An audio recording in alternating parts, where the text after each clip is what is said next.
But before we do, we got to talk about this Mark Emmert situation, because I think that part of the reason why college sports are in the kind of disarray that they are in right now, and they are in such a weird spot and such a transitional spot and such a place where nobody knows what the fuck is going on, is because of the utter lack of leadership at the top of the NCAA. And that falls not just on Mark Emmert, but mostly on Mark Emmert, because he's the president of the organization. He is not just a figurehead that stands up there and takes bullets like Roger Goodell does for the NFL. Like, he needs to make some decisions. There has never been a moment in the history of college athletics that has been as momentous and as pivotal as what we are in right now. NIL is a thing. The transfer portal is a thing. Immediately eligible transfers are a thing. You have more money coming into college athletics than we've ever seen before. We have billionaires going out for Miami University and basically just buying these players with whatever life, fitness, water, life wallet, whatever the hell you want to call it. All of these NIL deals, these guys are dropping bags and bags and bags of money. We have fucking collectives with 8 figures worth of dollars in there. I was just talking with a guy from one team that basically said all of the football players at that school have a base $60,000 salary out of this collective that has been created. There's no rules in place. There are no guardrails or no rules. There's no one that is out here. And here's the thing. All right, here's the number one for my rant. The money that these kids are getting is not NIL money, right? We call it NIL money because you are now allowed to capitalize off of your name, image, and likeness, but it is pay for play. And I personally, I don't give a shit. Like, if those kids can make their money, it's been stacked against the players for long enough that I'm happy that these kids are able to get paid, but there are no rules in place. There's nothing that has been able to determine what exactly NIL money is and what exactly you are allowed to do and you're not allowed to do to try to limit it for pay for play. And we keep calling it NIL because these kids are getting money from it, but it's not. It's collectives paying these kids to go to the school, right? It's like the John Ruiz or whatever his name is from Miami are paying these players, Nigel Pack, Norshad Omier, to come to Miami to play basketball. They're getting $400,000 a year. It's essentially a salary. So is that what Ormier is getting too, or Ormier? It's up there. Okay. I don't know. I'm not going to say it definitively, but from he's making quite a bit of money too. Either way, it's not. This is not name, image, and likeness, because Mark Emmert and the NCAA have not come out and actually defined anything for what it should be. Right? They've not told you what the NIL stuff is. Mark Emmert is basically just sitting there saying, yeah, I don't know what the fuck I'm doing. I'm just going to sit here with my dick in my hand. I'm going to wait for Congress trying to make a decision for me. Like, what decision are they going to make? I don't know what Congress would say. I don't even know if there's a decision. It's illegal. I don't know. If they've said they can't make a decision, because how are they going to, unless student athletes and the NCAA are forming collective bargaining? There's no way to regulate this. There has to be something better than what we have right now. And we couldn't have expected for there to be something better than there is right now. We really, NCAA, which is why you need some kind of leadership. The situation that we're in right now. You need to change structure. Not just one something. You need something, not just one doofus sitting there not doing a damn thing. He makes $2.7 million for what? What is he making that $2.7 million for? That when we are at a point in college where it feels like everything is falling apart, right? Everything is changing. The amount of change from what college athletics was in 2019 before the pandemic hit to what it is at this very moment is seismic. Right? Like, you probably wouldn't recognize it from 2019 to 2022. There's been so much that has changed, and there's been no change in the way that this is structured, the way that we have this, the rules that are in place. There's been no definition of what actual NIL money is. There's been nothing. Mark Emmert has done nothing. And honestly, like, I've tried to stay away from hammering this guy too much, but like, if you look at his track record, how long does it take to actually prosecute these and investigate this stuff that came from the FBI in September 26, 2017. We're going to be at 5 years removed from it, right? How badly did he butcher all the Penn State stuff, right? With Sandusky and punishing that program and then revoking it a year later because he realized he fucked that up so bad. How I think there's nothing that surmises what his legacy is for the NCAA than the last time that we're going to see Mark Emmert publicly stepping on a stage, giving a trophy to a guy with 5 level 1 violations hanging over his head for winning the national title and saying the Kansas City Jayhawks. That right there sums up everything you need to know about Mark Emmert's tenure as the president. The reason why we are in a place right now where it feels like no one knows what the hell is going on and college athletics feels like the wild, wild west is because there's no leadership. And here's the other problem. He's got 14 months left before he has to be forcibly moved, basically, right? Before they tell him to get the hell out of his office. These are the most important 14 months. Like that. Think about how much changes. Think about 14 months ago, where we were and where we are now in college athletics. Think about what can happen in the next 14 months. We need some kind of leadership in there, someone making decisions, someone to try to put some guardrails. So it's not just every player is putting their name in the transfer portal to see where they're going to end up getting a $400,000 offer from some billionaire who decided, hey, you know what? I saw this team play in the Elite Eight. They were fun. Now I'm going to go make my money. I'm going to go spend my money, seeing if I can make this program be good.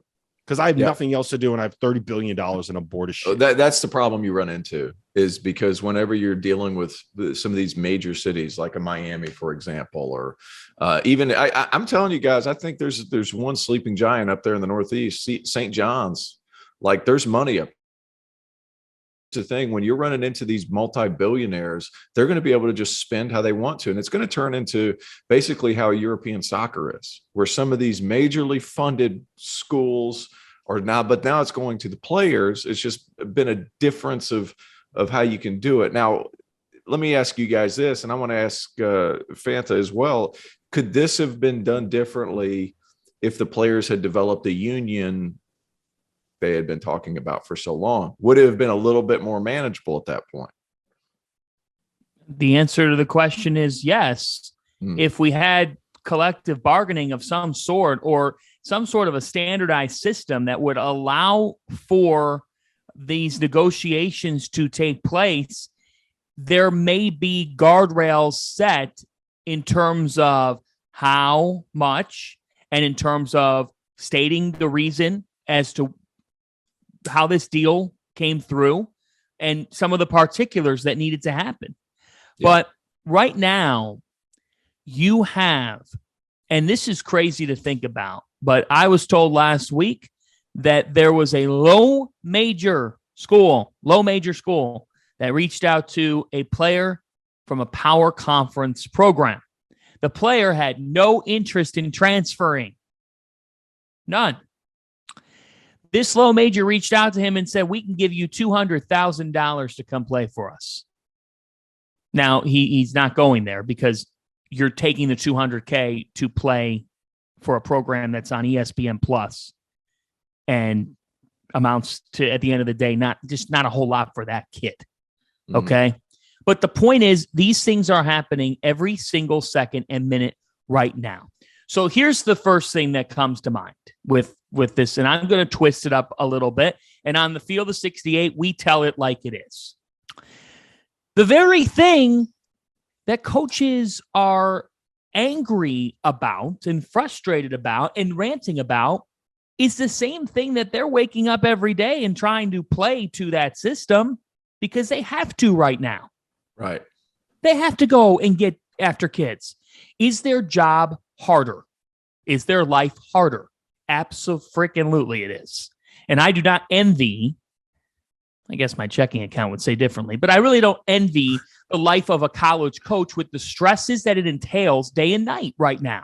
But do I feel bad for the coaches? No. They make a lot of money to be the leader of their respective programs. But there's no answer to this.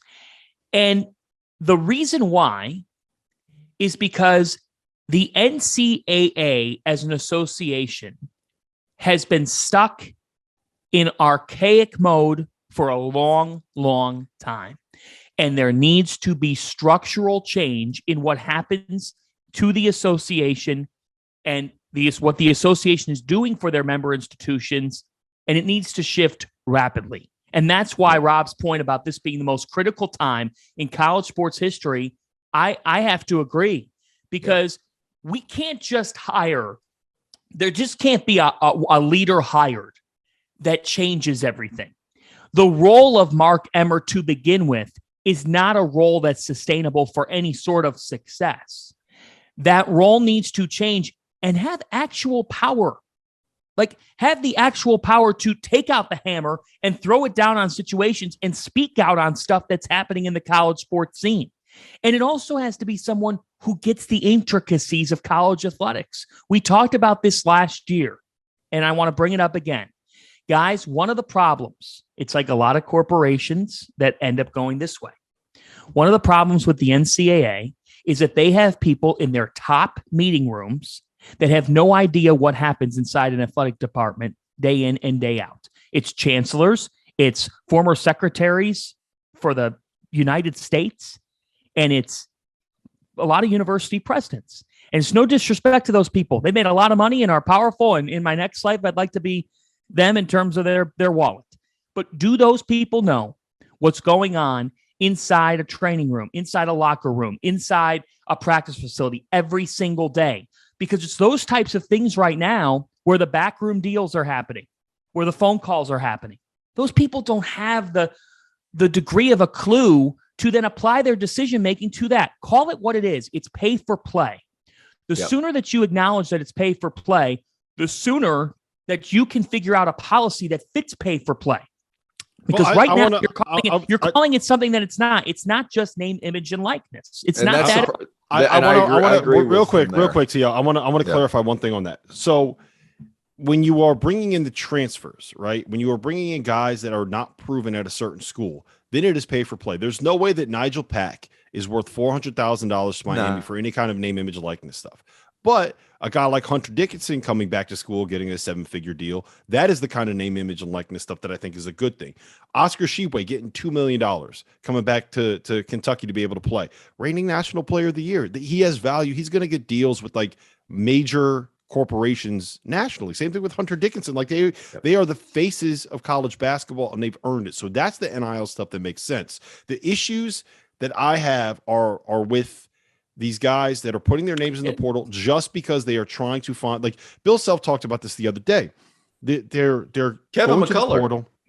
Yeah, they're going to the portal because they've seen these other guys get these huge deals, and they're like, wow, what am I worth on the open market? And the issue that we're running into that you need to find a way to solve, to me, the number one thing that you have to do is to create an incentive to go back to school. Something like whatever you get, like the program that you're leaving is allowed to find a way to match that, right? And if they match it, then you got to stay there. If you come back to school, then the school specifically is allowed to put X amount of dollars into a trust that you get when you leave the program or when you get your degree, right? Something where if you've been there for 1 year, you can get $10,000 put in. If you come back for your second year, you can get $50,000 put in. If you come back for a third year, you can get $100,000 put in. And then as soon as you get your degree, that money goes straight into your bank account. Something which is exactly what Dabo Swinney suggested like 4 years ago, and he absolutely got freaking butchered for it.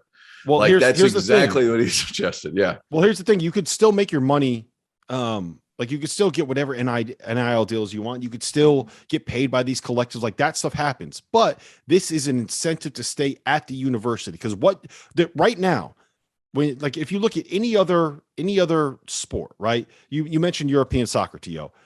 Guys can transfer and be eligible immediately, and they can transfer these clubs and these organizations, but they sign contracts, which means that there is a reason keeping them there, which is why you hear all of this. Like we will buy this player, we'll purchase this player's contract. They can't leave because they have 3 years left on their deal. Same thing with the NBA, same thing with the NFL. There's barriers in place that create a financial disincentive to leave.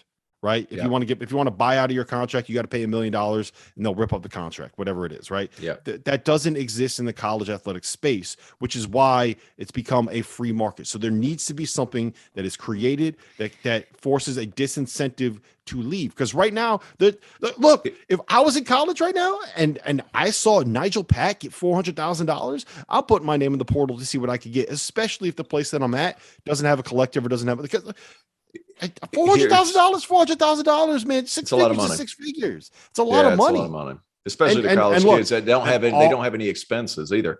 Yes, you're not paying for housing. And the last thing I'll say, and then I'll let you make your point.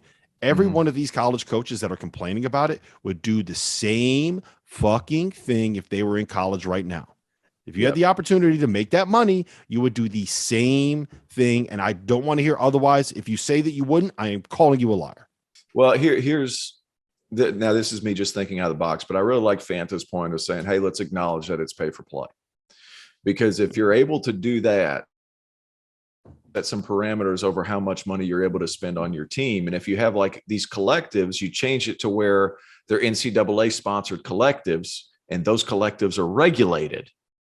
Then you can have some issues to where the max the collective could use is right at $5 million. That's how much you could use, or $2 million. You probably don't even need $5 million. You probably need $2 million. That's how much a collective could use on your selected roster on top of scholarships. Now, but you can only do that if you acknowledge the pay for play scheme. So here's the thing: is Nigel Pack worth $400,000 to some life wallet? No, he's not. I don't care what anybody says. Kind of money right now. If he goes on and he's a great NBA player, yada, yada, yada, could be. But as of right now, he averaged 18 some odd points a game at Kansas State, who finished in the bottom third of their league. And now he's going to Miami to replace Charlie Moore. It was Charlie, and it is what it is. But if you have a way of regulating these collectives and have the NCAA and the schools sponsor these collectives, that's down. Now they can still make their money doing commercials or whatever, but the collectives, I think, are part of the problem. You know what's funny about, well, the collectives are the problem because it's collectives that are paying the money. But you know what's funny about it, Fanta? We're talking about how Nigel Pack is not worth $400,000 to Life Wallet. But the number of times that people have said Life Wallet in reference to Nigel Pack not being worth $400,000 has probably gotten them more than $400,000 worth of publicity. So you know what? Maybe making horrible deals is a smart way to do it in the long run. I'm going to pay $3 million to bring. I'm not even going to make the joke. Not going to make the joke. I'm not going to go there. Okay, so here's what, and I'd like to hear the joke, but you're not going there. I think I'll cut it out. But I was going to say I'm going to pay $3 million to bring to the field of 68. No, keep it in. I didn't hear it. My internet went out because I'm a freaking turd. What is that? What'd you say? He's paying $3 million for to join the field of 68. That's amazing. That dude's the absolute worst. Okay, worst. So here's the thing. Dabo's idea, in theory, is a great idea. He's like, in that capsule, he's right. And Clemson could pull that off. The infrastructure is not in place in these athletic departments to handle this. It wasn't in place before a pandemic. It sure as hell isn't in place after a pandemic. Right. The very reason why coaches are getting canned and why there's so much movement in college sports right now from a personnel and from a staff standpoint, whatever it may be. Guys, I've had the opportunity to cover athletic departments closely in my early career. There's never been more turnover that I've seen than there has been over the last year and a half. Right. For a lot of different reasons. Finances are the main one. But my point is, we could talk about a trust fund and that there's an incentive for a kid to stay at a school. But if you start building out those types of figures, and this is where I think we could be heading, if you start building out those types of figures, what's going to happen, in my opinion, is you're going to have football become its own thing, which it already is basically, but really its own thing. You're going to have basketball essentially become its own thing too, if you're doing this to this degree in hoops. What does that mean? That means that the sports that people do not watch at the college level as much, the soccers of the world, the baseballs of the world, softball, people watch them, gymnastics, but not as many people. That means that the scholarship system for those sports is either going to be greatly altered, or the idea of any sort of regulation of a playing field in those sports is gone. It's gone. Just this week, the college baseball coaches are trying to make a policy that allows for them to not have a cap on their scholarships. They're seeing the writing on the wall. In other words, the whole reason why you have an athletic department is to be able to regulate your sports and be able to provide opportunities for student athletes. But if your trust funds for your major sports, if that's where your money's going to, which I get, then you're not going to be able to, the majority of schools aren't going to be able to hand out scholarships to the other sports, which means how are you fielding teams and how are you getting student athletes and how are you functioning as a department as a whole? Because that's part of it. So the whole landscape is shifting. This goes beyond basketball. If you're going to monetize everything you'd like to monetize, at the end of the day, guys, we could say follow the money. But at the end of the day, if universities are getting involved, and we are going to call this what it is, pay for play, there's only so much money to go around for schools that are already in debt based off of a global pandemic and the other things that are happening on their respective campuses. Connecticut is in millions and millions and millions and millions of dollars of debt, Rob. We read this story like every summer. They're not the only one. It's a deli line of schools that are like, we can't afford to. Look at the UConn ticket sales. They just went up by a large sum of money. So athletic departments are having trouble as is. If we're building out more financial structure for them to make this NIL more of a pay for play, which is what it is, and administrators are acknowledging that, then there are going to be other ripple effects. And this goes back to the very point we started with. There needs to be real conversations that happen at the NCAA that make this leadership change meaningful. You've got to make it impactful. And part of the problem is that we've had all of these changes in the way that college athletics operates, and it feels like there's been no structure put in place because there's been no leadership.